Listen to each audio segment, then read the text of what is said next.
sa inyong lahat, welcome back sa ating channel. Dito sa part 1 ng seryeng ito, pag-uusapan natin ang isa sa mga pinaka-maimpluwensyang libro tungkol sa power dynamics at strategy, The 48 Laws of Power, ni Robert Greene.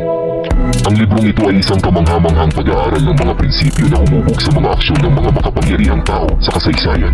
Kung gusto mong magkaroon ng edge sa iyong career, mapabuti ang iyong personal na relasyon, o simpleng maunawaan ang mekanismo ng kapangyarihan, may makukuha ka dito. Sa video na ito, tatalakayin natin ang ilang mahahalagang batas at kung paano mo ito magagamit sa iyong buhay. Kaya kung handa ka ng tuklasin ang mga sikreto ng kapangyarihan at impluensya, siguraduhin manatili ka. Tara, simulan na natin. Never outshine the master. Ang ibig sabihin nito ay huwag mong ipapakita na mas magaling ka sa iyong mga nakatataas o boss. Dapat mong siguraduhin na palaging mas magaling at mas matalino ang iyong boss kaysa sa iyo. Kapag ipinakita mo ang iyong talento ng labis, maaaring makaramdam ng insecurity ang iyong boss at magdulot ito ng negatibong epekto sa iyo. Mga halimbawa, trabaho. Kung ikaw ay isang empleyado at napansin mong mas magaling ka sa iyong boss sa isang partikular na gawain, huwag mong ipapakita ito ng hayagan. Sa halip, tulungan mo siya at ipakita na siya pa rin ang may kontrol at kaalaman. Kasaysayan.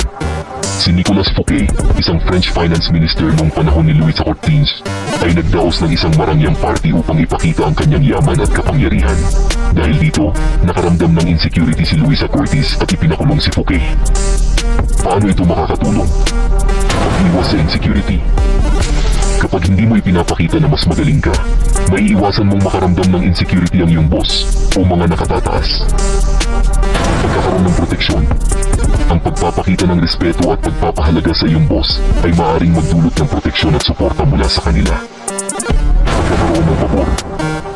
Kapag pinapakita mong mas magaling ang iyong boss, mas malaki ang tsansa na makuha mo ang kanilang pabor at tiwala. Sa madaling salita, ang batas na ito ay nagtuturo sa atin na maging maingat sa pagpapakita ng ating talento at kakayahan, lalo na sa harap ng mga taong may kapangyarihan sa atin.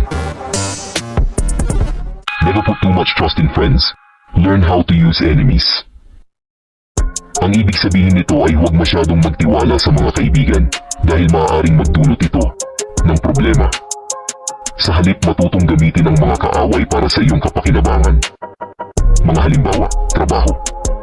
Kung ikaw ay isang manager, huwag basta-basta mag-hire ng mga kaibigan.